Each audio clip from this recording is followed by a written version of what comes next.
En 1946, au sortir de la Deuxième Guerre mondiale, des Juifs d'Europe et d'Afrique du Nord cherchent par tous les moyens à rejoindre la terre promise, Israël. 60 ans plus tard, Chaim Bouzaglo a relevé le défi de nous faire partager le destin de ces hommes et de ces femmes. Revivre, une série en 2 parties, produite pour Arte, dont le tournage se déroulait en ce moment en Israël et auquel s'est joint un Live TV.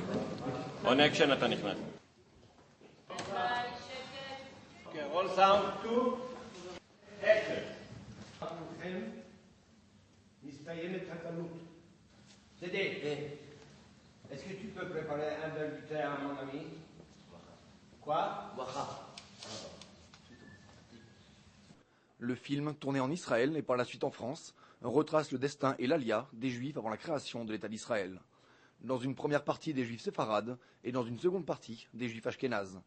Pour Chaim Bouzaglo, dont le père originaire du Maroc a partagé ce destin, la réalisation de ce film est chargée d'une valeur émotionnelle immense. C'est un sujet que je connais quand j'étais tout petit de mon père, qui me racontait.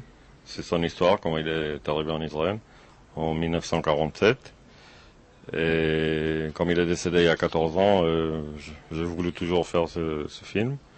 Et là, je boucle la boucle et avec lui et avec un petit peu l'histoire d'Israël. Beaucoup plus d'un film, d'ailleurs pas seulement pour moi, parce que finalement, en racontant cette histoire et en ajoutant toute l'histoire de l'Holocauste, de gens de post-Holocauste et tout ça, on a retrouvé que pas mal des acteurs, ils ont en principe incarné l'histoire de leurs grands-parents, grand-mères et grands-pères, et pères et mères. Donc il y avait quelque chose d'autre dans ce film.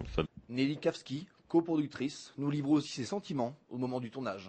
Écoutez, ça fait longtemps que j'ai envie de faire ce film parce que sur le retour des Juifs en Palestine, il n'y a pas eu grand-chose à part Exodus. On raconte des histoires de gens qui parlent de leurs parents, de leurs arrière-grands-parents, de leurs grands-parents, leurs grands-oncles. Et ce qui est incroyable, c'est que sur le bateau, il y a un comédien de 83 ans qui a rencontré un figurant de 82 ans. Et ils ont vécu cette histoire 60 ans avant.